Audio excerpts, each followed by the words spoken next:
Наместо обединување дополнителен раздор во опозицијската СДСМ врие по признанието на нивниот лидер Венко Филипче дека поседува златна виза за Емиратите. Велат како може да се бори за СДСМ и Македонија ако со мислите е во Дубај.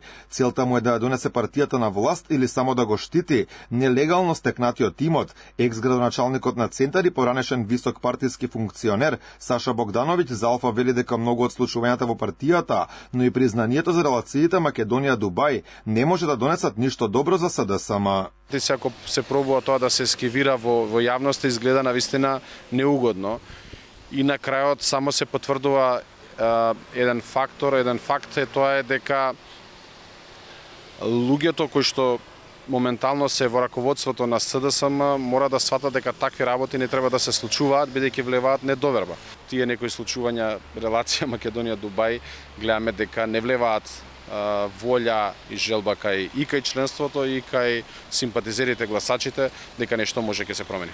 Дека однесувањето на Филипче директно удира по довербата на граѓаните, но и самото членство на СДСМ потврдува и поранешната председателка на граѓанската организација на СДСМ Скопје, Софија Куновска. Според неа партиското раководство треба да одговори на многу прашања од своите членови. Време е членството на партијата да ги постави вистинските прашања. Дали Венко го води СДСМ за да некогаш дојде на власт или партијата вака дизајнирана единствено служи за одбрана на нелегално стекнатиот имот во периодот 2017-2024 година.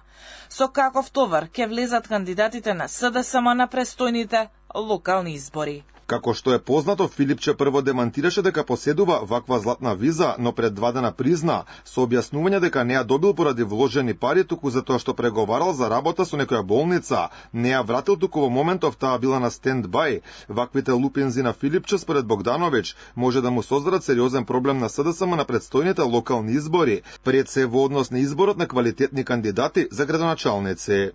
Бидејќи ќе треба да ги бранат овие напади, случувања и како да ги нарачам, не само од сегашната власт позиција, него и видни поранешни функционери кои што и во општеството и во политичкото делување оставиле свој траг и белег, значи луѓе кои што ајде да кажам им се слуша зборот. Според програмата на Обединетите арапски емирати, златна виза за долгорочен престој главно добиваат странски државјани кои се подготвени да вложат минимум $280,000 за виза од 5 години или над $500,000 за 10 годишна. Освен инвеститори, виза може да добијат и специјалисти, студенти и истражувачи кои прават значителни инвестиции во земјата, но за таква виза потребно е барање и препорака од Емиратското министерство, како и специјално писмо со препорака од Советот на научници или лично од секретаријатот на шејкот, со кое се потврдува дека личност има добиено медал за академска исклучителност.